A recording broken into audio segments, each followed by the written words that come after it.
Yes दोस्तों, आपके results आ चुके हैं। सीएमए इंटर एंड फाइनल वालों द रिजल्ट्स आर आउट।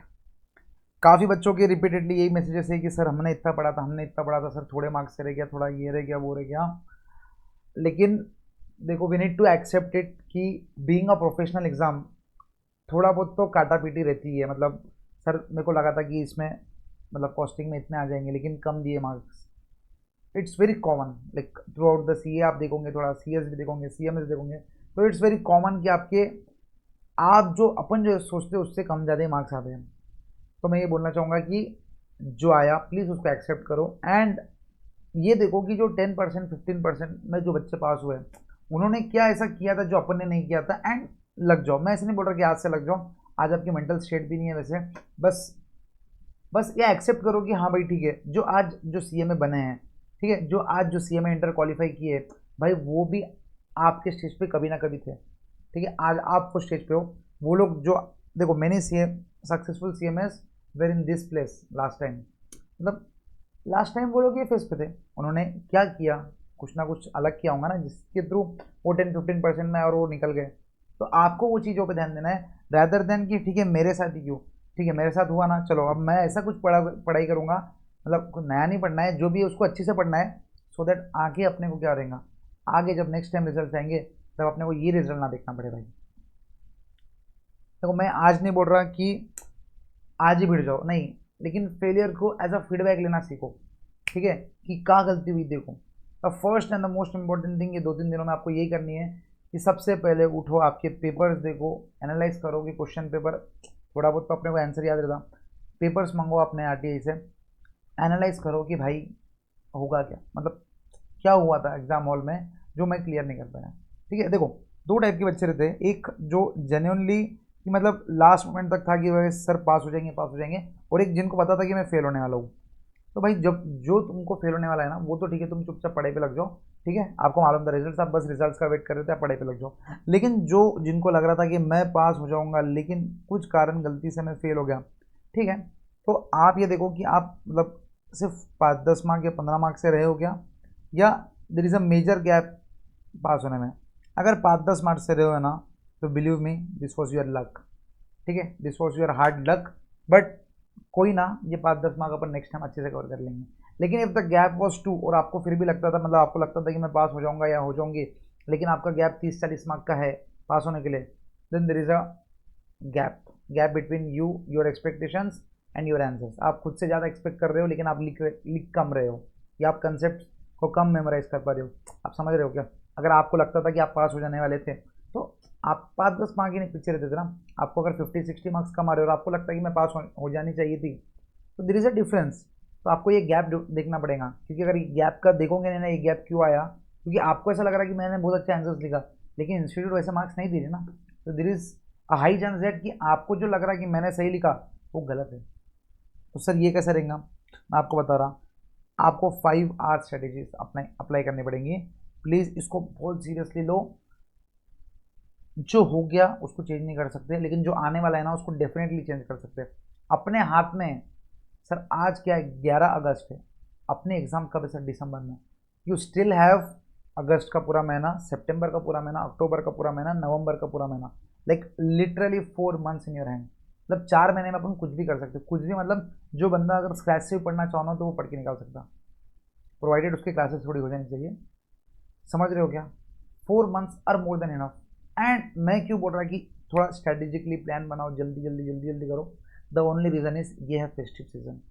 तो जाने अनजाने दिवाली में छुट्टियाँ जाएंगे, दसरा में थोड़ी पढ़ाई कम होंगी, नवरात्रि में थोड़ा बहुत गरबा खेलने में आ जाएगा, गणपति का टाइम में शोर रहता ही है। तो आप समझ रहे, जाने अनजाने वैसे ही अपने 5-6 दिन या 1-1.5 हफ्ते का ब्रेक लगने वाला है। जब एक हफ्ता तो कम से कम गया, गणपति के 1-2 दिन ले लो, नवरात्रि के दिन ले लो, दसरा ले लो, दिवाली ले लो। देखो अपन कितना भी चाहो बोलो कि नहीं नहीं भाई उस दिन भी पढ़ेंगे, नहीं होती भाई, वी आर ह्यूमन बींग्स। ठीक है, नहीं होती पढ़े। तो जब अपने को मालूम है कि आगे 1-1.5 हफ्ता वेस्ट होने वाला है, तो let's not waste this time. Accept करो, जो भी एक्सेप्ट करो। ठीक है, नहीं हुआ ना, क्यों नहीं हुआ, चलो ठीक है एनालाइज करते हैं, क्यों नहीं हुआ। मेरी पढ़ाई नहीं हुई थी भाई, तेरी पढ़ाई नहीं हुई थी तो अपन पढ़ लेंगे, सिंपल। हाँ पढ़ाई हुई थी, फिर क्यों नहीं हुआ। अब सोचने वाली बात है कि सर क्या हुआ, एग्जाम हॉल में मैं पैनिक हो गया था क्या, एग्जाम हॉल में मेरे को क्वेश्चन जम रहे थे लेकिन लिखने नहीं आ रहा था क्या। तो ये सब चीज़ों को आज बैठ के रिव्यू करो, अपने मार्कशीट मतलब सजेस्टेड आंसर मंगाओ, मार्कशीट लो और देखो कि भाई क्या गलत हो गया था, किधर मार्क्स कम आए, किधर मार्क्स ज़्यादा है, वो शीट मंगवाओ। और सबसे पहले वो देखो कि अपने को सबसे पहला फर्स्ट सब्जेक्ट कौन सा स्टार्ट करना चाहिए। क्योंकि देखो ऐसा रहता है कि कोई भी स्टूडेंट का है ना कोई दो सब्जेक्ट टफ रहते, कोई ना कोई दो सब्जेक्ट आपके स्ट्रॉन्ग रहते हैं। तो जो दो टफ सब्जेक्ट्स में आपको कम मार्क्स आए, तो अभी जब अपन प्लान बनाएंगे आगे, तो वो दो सब्जेक्ट्स को अपन ज़्यादा वेटेज देंगे इन टर्म्स ऑफ टाइम। नहीं भाई इसको ज़्यादा टाइम देना पड़ेगा, नहीं तो रिजल्ट चेंज थोड़ी होगा भाई। अगर आपको चारों सब्जेक्ट में कोई में कम कोई में ज़्यादा है और आप सब चारों सेम पढ़ रहे हैं, तो फ़र्क क्या बात रहेगी। तो आपको सबसे पहले ये दो तीन दिन में नहीं सर, आपको बहुत प्लान चलना पड़ेगा। आप समझो फेस्टिव सीजन का टाइम है, देर माइट बी डेज जब आपकी पढ़ाई बिल्कुल नहीं होंगी। और बीइंग अ ह्यूमन बीइंग ऐसा होता है कि 15-20 दिन में अपने भी एक दो दिन का ब्रेक ऐसे ही हो जाता। तो अभी जो ब्रेक है ना वो मत वेस्ट कर दो। और अभी आज आपको प्लान नहीं बनाना है, आज आपको करना क्या है, क्योंकि आज आप बहुत मोटिवेटेड हो, तो बहुत डिमोटिवेटेड हो या बहुत मोटिवेटेड हो, तो दोनों केसेस में है ना प्लान बराबर नहीं बनेगा। आज से 2-3 दिन बाद मैं आपके लिए प्लान लेके आऊँगा, एकदम सिस्टमेटिकली प्लान, ग्रुप 1 के लिए, ग्रुप 2 के लिए, बोथ ग्रुप्स के लिए, ईच एंड एवरीथिंग का प्लान रहेगा। आप ये चैनल को सब्सक्राइब करके रखो, आपको वीडियो मिल जाएगा। आज आपको क्या करना है, 3 दिन के बाद तो मैं प्लान दे दूंगा आपको, लेकिन आज आपको क्या करना है, आज आपको ये करना है कि भाई ठीक है मेरे को फाइनेंशियल अकाउंटिंग जमता लेकिन मार्क्स कम है, ठीक है मेरे को कॉस्ट अकाउंटिंग नहीं, मतलब ओके जमता या जमता, इसमें मार्क्स ओके है, हटाओ सब्जेक्ट को। मेरे को लॉ जमता लेकिन मार्क्स कम है। मार्क्स जब कम आए ना तो वो सोचो कि भाई जमता तो मार्क्स कम क्यों है। आप समझ रहे क्या, कहीं ना कहीं आपकी राइटिंग प्रैक्टिस है कमी रहेगी, कहीं ना कहीं आप प्रॉब्लम अकाउंट्स में प्रॉब्लम सॉल्व कम करके गए होंगे, तो वो टाइम पे फॉर्मेटिंग के लिए इशू, स्पीड कैलकुलेशंस के लिए इशू, ऐसी गलती हो सकती है। तो ये सब आपको क्या करना पड़ेगा, आज बैठ के एनालाइज करना पड़ेगा, ठीक है 2 दिन में एनालाइज करो। और उसके बाद है ना आर, सबसे पहले रिव्यू हो गया, दूसरा आर है रिस्ट्रक्चर।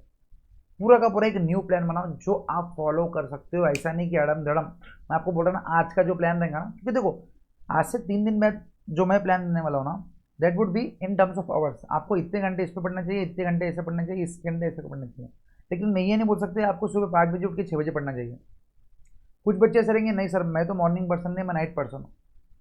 तो यू नीड टू डिसाइड। देखो मेरा मानो ना, अगर आपको अगर आप बायस्ड हो गया, मतलब मॉर्निंग भी रह सकते नाइट भी रह सकते, तो please be a morning person, क्योंकि नाइट में डिस्टर्बेंस बहुत रहता है, कोई रहता नहीं है। देखो यूजुअली मैं आपको बताता मॉर्निंग पर्सन के फायदे क्या है। सुबह उठने के बाद, आप 5 बजे उठने के बाद 5:30 बजे अगर आप पढ़ने बैठ रहे, तो ह्यूमन मेंटेलिटी क्या है कि अपन नींद से उठ के आके पढ़ने बैठे, तो कब जब कोई रील्स नहीं देखता, ठीक है। लेकिन at the end of the day क्या होता है, अगर if you are a night person, there might be high chances अपन अपने आप को ये बोलते हैं कि भाई दिन भर से तो बढ़ जा रहा, चल थक गया थोड़ी देर रील्स देख लेते हैं। सुबह के 3 घंटे और रात के 3 घंटे में ये फर्क है, सुबह के 3 घंटे आप नींद से उठ के आप नहीं देखते रील्स। कोई 5:30 बजे उठ के मान लो ठीक है 2 मिनट रील देखेगा, आधी 2 घंटे रील देख लेगा क्या, नहीं। लेकिन वही अगर रात के टाइम भी पढ़ाई रहे तो देर इज हाई चांसेस कि आधी पौन घंटा रील तो ऐसे ही चल जाता है, ऐसी ऐसी। और उसमें से कोई ग्रुप में शेयर कर दो, फिर उधर से रिप्लाई आ गया, हो गया नाइट स्टडी सेशन गया। देखो अपने आप पे कंट्रोल नहीं रहता ना, जब अपने को मालूम है इंस्टाग्राम पे अपन जाने का कंट्रोल नहीं रहता, तो अपना टाइम ही वैसे शेड्यूल करो इंस्टाग्राम का कि मैं ये टाइम से ये टाइम तक रहूँगा बस, बाकी टाइम पे जो भी रिप्लाई देंगे आप कल दूंगा। आप जब इतने डिसिप्लिन रहोगे ना, तो मैं क्या CMA इंस्टीट्यूट क्या कोई भी आपको फेल नहीं कर सकता। समझ रहे हो क्या, a new plan that will be followed. आज मत बनाओ, क्योंकि आज आप बहुत एकदम मोटिवेटेड रहोगे कि नहीं नहीं साहब तो मेरे को निकालना ही है। अरे भाई वैसे प्लान वर्कआउट नहीं होता है। 1-2 दिन का ब्रेक लो, ब्रेक एज इन जब भी आपको क्या करना है, पूरी रिव्यू करना है आपको, किस में मार्क्स कम आए क्या है, एकदम डिटेल रिव्यू है, ठीक है। मैं आपको 2 दिन दे रहा हूँ तो आपको डिटेल रिव्यू करना है। उसके बाद पूरे बुक्स इकट्ठा कर लो कि कौन से सब्जेक्ट कहाँ से पढ़ना है, ठीक है। इसकी मटेरियल अगर पुरानी हो गई होंगी तो देखो नया मटेरियल मिलता है क्या, देख लो नया मटेरियल लो, नया मटेरियल ऐसे अपडेटेड मटेरियल लो। मेरा ऐसा बोलना है कि ऐसा नहीं कि भाई 2022 के न्यू सिलेबस में किसी की 2016 की बुक है तो वही कंटिन्यू हो रही, नहीं उसके क्वेश्चंस ले रहे, अरे कोई ज़रूरत ही नहीं है। 2022 के मॉडल के क्वेश्चंस को, that is more than sufficient. समझ रहे, तो आप 2 दिन में ये काम करोगे। उसके बाद सर रीलर्न, आप जब पढ़ने बैठोगे ना, तो मैं ये पॉइंट बाद में बताऊंगा, लेकिन आप समझो मार्क्स कम क्यों आते हैं। 2 रीज़न की वजह से मार्क्स कम आते हैं। एक तो अपनी लिखने की प्रैक्टिस नहीं हुई थी, तो अपना स्पीड कम हो गया, अपना पेपर कम सॉल्व हो गया। और दूसरा कुछ टॉपिक्स अपन छोड़ के चल जाते हैं कि नहीं भाई ये तो सब्जेक्ट्स आते नहीं। कॉस्टिंग में अक्सर ऐसा होता है कि स्टैंडर्ड कॉस्टिंग बच्चे छोड़ के चल जाते हैं। अरे कभी कभी इतना लंबा क्वेश्चन आ जाता है उसका, अगर आप थोड़ा भी स्टैंडर्ड कॉस्टिंग करके जाओ तो आपको 7 मार्क का क्वेश्चन जम जाता। एक एग्जाम्पल दिया। तो अभी आप कुछ क्या करना है बताइए, अभी जब आप पढ़ाई करने बैठोगे ना, मतलब ऐसा रहेगा कि 5-6 घंटे तो एकदम मोटिवेटेड, फिर 5-6 घंटे यार फ्लो आने को टाइम लग रहा, फ्लो आने को टाइम लग रहा, फ्लो आने को टाइम लग रहा। तो जब आपको क्या करना है, स्टार्ट करना है अपने को फेवरेट टॉपिक के साथ, लेकिन अपने को पहले ही महीने में ये टॉपिक्स उठाने हैं जो अपन ने लास्ट इसमें नहीं पढ़े थे। अपन ने जो टॉपिक्स छोड़ दिए थे ना, वो टॉपिक्स को अभी अपने को लेने गए। तो माइंड इट, वो फ्यू टॉपिक्स को अपने को लिख के रखना पड़ेगा। वो फ्यू टॉपिक्स के डिटेल्ड रिवीजन देखने पड़ेंगे यूट्यूब पे। नॉर्मल रिवीजन नहीं, नॉर्मल रिवीजन से काम नहीं होने वाला है, डिटेल्ड रिवीजन जहाँ पर बाकायदा क्वेश्चन भी सॉल्व हो रहे हैं, वो रिवीजन देखने पड़ेंगे। ठीक है, आप ये चैनल को सब्सक्राइब करके रख सकते हो, क्योंकि हमारी ईच एंड एवरी चैप्टर की, ईच एंड एवरी सब्जेक्ट की डिटेल्ड रिवीजन आने वाले कुछ ही दिनों में। क्या ठीक है, रील लर्न करना पड़ेगा, रिवाइज रिवाइज रिवाइज रिवाइज से कुछ नहीं होने वाला है। रिवाइज रिवाइज रिवाइज तक ठीक है, अपने जो हो गया वो देख लिया। कभी कभी विजन कब करते हैं अपन रिविजन, जब अपना विजन क्लियर होता। स्टैंडर्ड कॉस्टिंग में आधे बच्चों का विजन ही क्लियर नहीं है, विजन एज इन कंसेप्ट ही नहीं आते, रिविजन कैसे करेंगे। तो कुछ कंसेप्ट अपने को पढ़ने पड़ेंगे। ओके दोस्तों, और लास्ट रिवाइज करना है अपने को, 3 रिवीजन करना है। कैसे करना है वो मैं आपको बता दूंगा। इसके 2-3 दिन बाद जो वीडियो आएगा ना, उसके ऊपर मैं क्लियरली बता दूंगा कि आपको कैसे रिवाइज करना है प्रॉपरली, सिस्टमेटिकली, कब मॉक्स देने हैं। 90% बच्चे मॉक्स ही देके नहीं जाते एंड एक्सपेक्ट करते कि नहीं भाई हमने पास होने का ना। अरे हलवा है क्या, आप समझो कोई चीज़ को। आप अपन जब क्लास में थे ना, तो अपन स्कूल की बात बता रहा, यूनिट टेस्ट दिए, हाफ ईयरली टेस्ट दिए, unit test 2, quarterly test, unit test 3, फिर जाके फाइनल एग्जाम देते थे। आप समझ रहे, एक फाइनल एग्जाम के पहले अपन पिछले 5 से 6 बार देते थे टेस्ट। तो वो आदत याद क्यों छोड़ रहे भाई आप लोग, आपको देना पड़ेगा। आप समझ रहे नहीं, आप जब दोगे ना यूनिट टेस्ट दोगे, जैसे चैप्टर वाइज टेस्ट दोगे, हाफ सिलेबस दोगे, फुल सिलेबस दोगे, आपको समझेगा कि मैं क्या गलती कर रहा, क्या गलती कर रही। और ये गलतियों से आप सीखोगे ना, फिर फाइनल एग्जाम में 6, वरना नहीं हो पाएगा भाई। डायरेक्टली आप जाके फाइनल ग्राउंड में उतरोगे तो बोल्ड होंगे ना, क्योंकि आपको मालूम ही नहीं कि यॉर्कर को कैसे टैकल करते हैं। हाँ, आपने पढ़ा बात अलग है, लेकिन प्रैक्टिकली करके देखा क्या, 3 घंटे में पूरा पेपर कंप्लीट हो रहा, वो देखा क्या नहीं। वो सब टेस्ट देने से आता है दोस्तों, एंड वो आपको देना पड़ेगा। ये अटेम्प्ट में दो, ये इसके, सॉरी फॉर माई वर्ड्स, इसके बाद के अटेम्प्ट में दो, आपको देना तो पड़ेगा। समझ रहे हो, please be come on serious, like act like professionals. आप जब प्रोफेशनल बनने वाले हो तो come on be a professional. And last thing, rewire routine, routine सही रखो भाई। मॉर्निंग पर्सन बनना है मॉर्निंग पर्सन बनो, नाइट पर्सन बनना है नाइट पर्सन बनो, दैट डजेंट मैटर, लेकिन स्टिक टू योर रूटीन कि मैं सुबह 6 बजे उठूंगा, 7 बजे पढ़ने बैठूंगा, 7 से 9 पढ़ूंगा, फिर 1 घंटे का ब्रेक, फिर 10 से 12 पढ़ूंगा। Stick to your routine, be a man of your words और be a woman of your words. आप समझो ऐसा। तो कभी कभी क्या होता है, अपन प्लान बनाते अपन ही फॉलो नहीं करते ना, तो अपन अपने नजरों में अपनी खुद की इज्जत नहीं देते। आपको करना क्या है, मतलब प्लान ही ऐसा बनाओ ना, मैं आपको बताया कि प्लान ही ऐसा बनाओ जो आपको फॉलो करना है। ऐसा नहीं कि हड़म दड़म 12-13 घंटे अभी से नहीं होंगी भाई पढ़ाई। ह्यूमन बींग्स है, अभी 1-1.5 महीने का ब्रेक हो गया, रिजल्ट ऐसा आया। मैं अगर आपकी पोजीशन में रहता था ना, तो मेरी भी पढ़ाई नहीं होती थी उसके। तो स्टार्टिंग का प्लान ही 8 घंटे का बनाओ, 8 घंटे, फिर इवेंचुअली 1 हफ्ते के बाद 9 घंटे, फिर इवेंचुअली 1 हफ्ते के बाद 10-11 घंटे, फिर वो लेके चलो 10-12-13-14 घंटे तक। आप समझ रहे, ऐसा नहीं कि भाई आज पढ़ा गया कल से 14 घंटे, अरे हलवा है क्या भाई, कम ऑन। थोड़ा काम हो जाओ, 1-2 दिन सोचो क्या गलत हुआ था, अब मेरे को कौन सा सब्जेक्ट इंप्रूव करना है, कौन से बुक से पढ़ना है, ये 2-3 चीज़ें आप सोच के रखो। प्रॉपर प्लान बनाओ, डिसाइड कर लो कि मैं सुबह मॉर्निंग पर्सन बनने वाला हूँ, मैं 5 बजे उठूंगा। हो जाता पता है क्या, this is a mind game. एक बार आप खुद को बोलना चालू करो, भाई मेरा मॉर्निंग पर्सन है, मैं मॉर्निंग पर्सन हूँ, मेरा 5 बजे उठना हो जाएगा, मैं 6 बजे पढ़ने बैठ जाऊंगा, मैं 5 बजे उठ के 5:30-6 बजे पढ़ने बैठ जाऊंगा।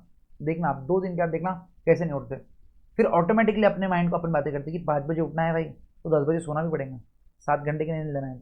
समझ रहे, ऐसा नहीं हो सकता कि अपन 2 बजे तक रील देख के सो रहे, या दोस्तों से बात करके सो रहे, या वेब सीरीज देख के सो रहे, फिर 5 बजे उठेंगे, नहीं होता भाई। जोश जोश में उठ जाओगे, अगले 2 दिन के बाद दोपहर में सोना चालू करूँगे।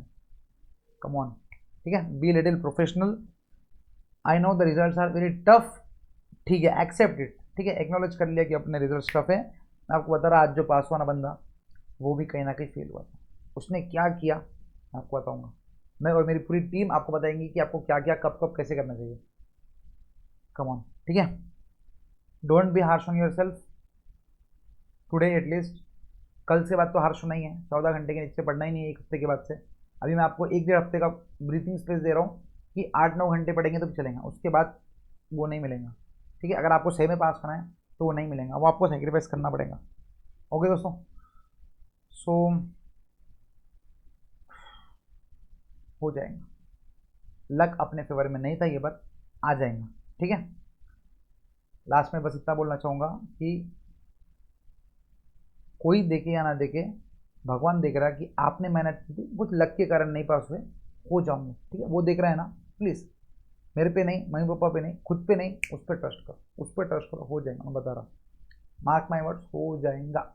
ठीक है, तो ऐसी वीडियोस के लिए दोस्तों आप क्या करो, चैनल को सब्सक्राइब करके रख लो। आगे आपको लॉट ऑफ रिविजन्स आने वाले हैं, लॉट ऑफ मोटिवेशन सेशंस आएंगे, कब क्या कौन से कैसे कहाँ से करना है, सब कुछ बताएंगे। CMA inter final foundation each and every one के लिए this is the ultimate only channel, ठीक है। एंड दिस इज खास बात क्या है, this is exclusively for CMA. इसमें ना ही कोई सीए का कंटेंट है, ना ही कोई सीएस का कंटेंट है, ना ही कोई सीए का मोटिवेशन, ना ही कोई सीएस का motivation, nothing, just for you guys, CMA CMA CMA.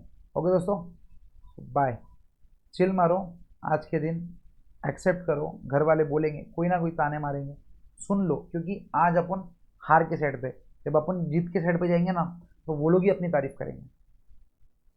हुआ है मेरे साथ, मुझे पता है, हो जाएगा आपके साथ भी। बाय।